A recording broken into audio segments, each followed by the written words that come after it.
ఉమ్మడి ప్రకాశం జిల్లా కందుకూరులో వివాహిత దారుణ హత్యకు గురైన సంఘటన చోటు చేసుకుంది. కందుకూరు పట్టణం గాయత్రి నగర్కు చెందిన మహిళ సోమవారం హత్యకు గురైంది. గాయత్రి నగర్లో వనజాక్షి బ్యూటీ పార్లర్ నడుపుతుంది.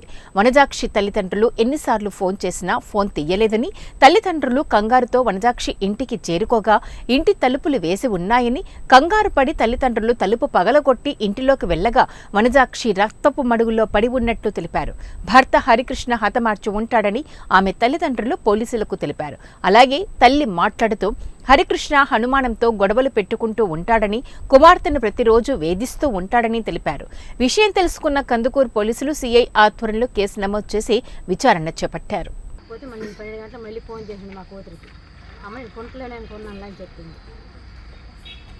మరి మాట్లాడలేదు. ఇంకా అక్కడి నుంచి ఫోన్ స్విచ్ ఆఫ్ అని వచ్చింది. ఈడి ఫోన్ చేస్తే ఈడి ఫోన్ స్విచ్ ఆఫ్ అనే వస్తుంది, ఆడి ఫోన్ దానికి చేస్తే దానికి స్విచ్ ఆఫ్ అనే వస్తుంది. ఇద్దరు ఫోన్లు స్విచ్ ఆఫ్ అనే వచ్చినాయి. మరి ఫోన్లు ఎత్తలేదు. 6 గంటల దాకా మేము అన్నం తినేసి మేము మగులు కరమ పిల్లలకు నిద్రపుచ్చినాను, నేను నిద్రపోయినాను, మా ఆయన నిద్రపోయినాడు. అయినా నాకు నిద్ర పట్టక అంటుంది. ఏందా అని ఆలోచన అయిపోయి 3 రోజులు బట్టి జ్వరం అయితే ఆలోచన అయిపోయి అలా నేను పళ్ళు మూతలు పడిపోతే ఇంకా నాకు ప్యాన్ మొక్క టీ చేసుకొని తాగినాక ఈ పిల్లకి మా మొదటివాడికి కేటని చెప్పినాను. మొదటివాడికి పిల్ల ఫోన్ స్విచ్ ఆఫ్ అయ్యి ఉంది, ఆడి ఫోన్ స్విచ్ ఆఫ్ అయ్యింది, ఏం జరిగిందో ఏదో ఒకసారి వెళ్ళి చూసిరా అన్నాను. వచ్చి చూసినప్పటికి తలుపు గడ పెట్టేసి ఉన్నారు. తలుపు గడ పెట్టేసి ఉన్నప్పుడు ఈ మనిషి తలుపు గడ తీసినప్పటికి ఈ పిల్లలుగా ఈ జుట్టు పిల్లకి మిరబోసుకొని ఇలాగుంది, ఫోన్ తల పెట్టి ఇలాగుంది.